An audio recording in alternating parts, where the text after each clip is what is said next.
What's going on? This is Alex with Metasophocles Gaming, bringing you 3 more of these Lord of the Rings collector booster packs. I'm enjoying opening them. I think that they're super fun. The flavor is awesome. I love the characters, the style, the art, everything about this set is just really on point for me.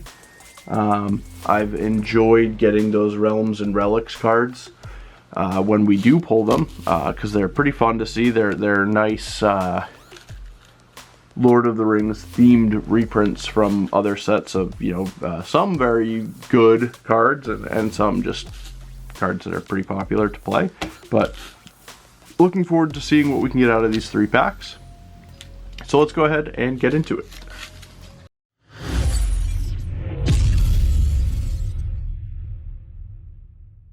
Okay, pack number 1 here.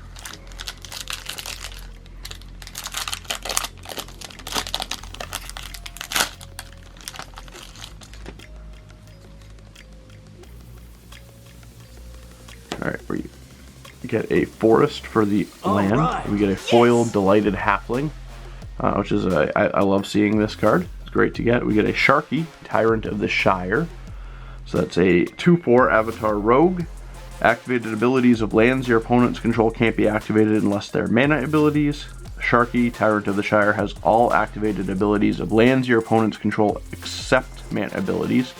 And mana of any type can be spent to activate Sharky's abilities. So, pretty cool. Definitely an interesting card.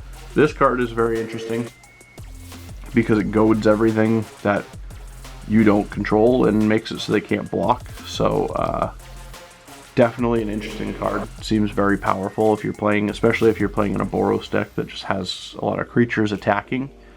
You force everybody else to attack each other and their creatures can't block. So, you get some free attacks in there as well. We do get a full art Barad-dûr, which is really nice looking.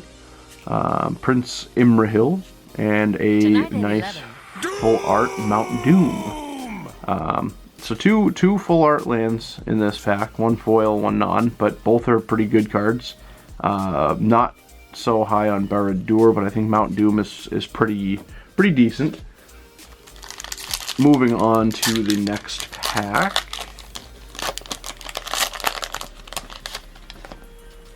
Alright, so we get... Ooh. Run, Shadowfax. Show us the meaning of haste. Mary!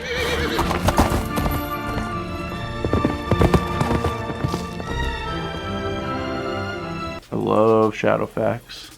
Definitely always excited to see Shadowfax. Swamp. We do get an Éomer, Marshal of Rohan. The Ring Goes South.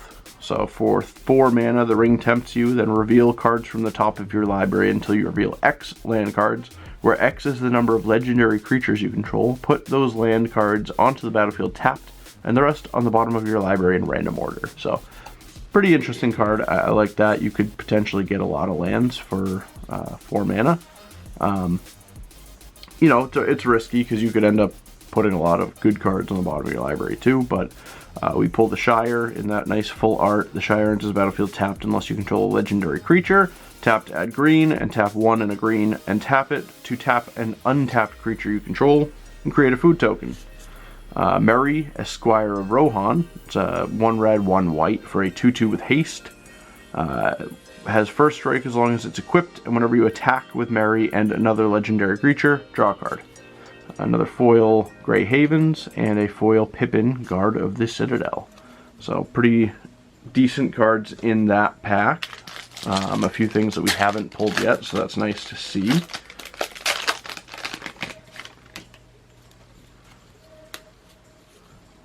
And Mountain.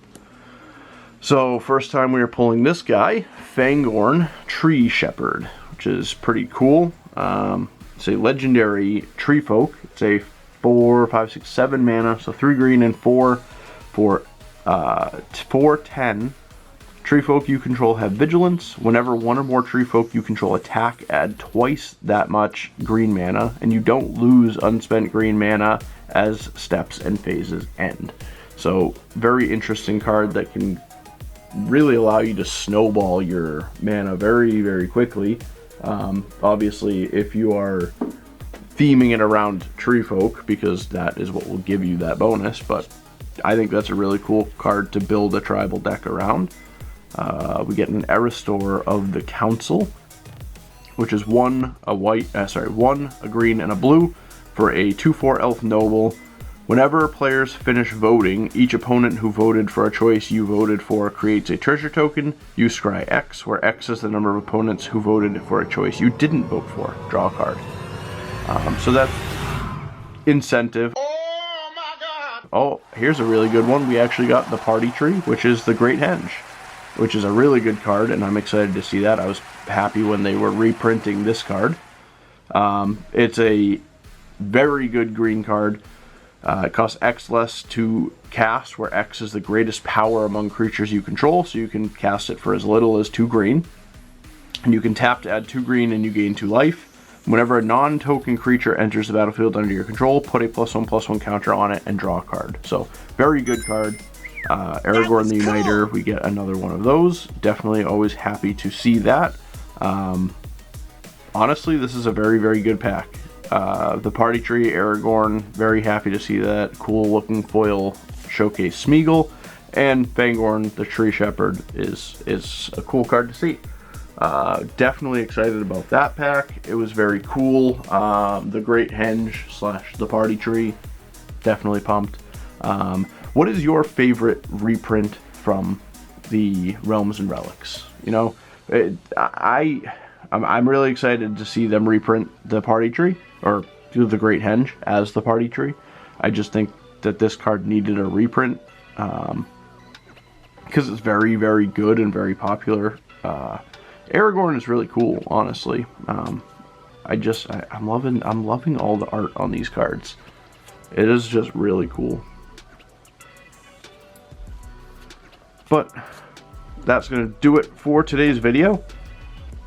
Let me know what you guys think in the comments down below. If you liked the video, give it a thumbs up, subscribe, and we'll see you next time.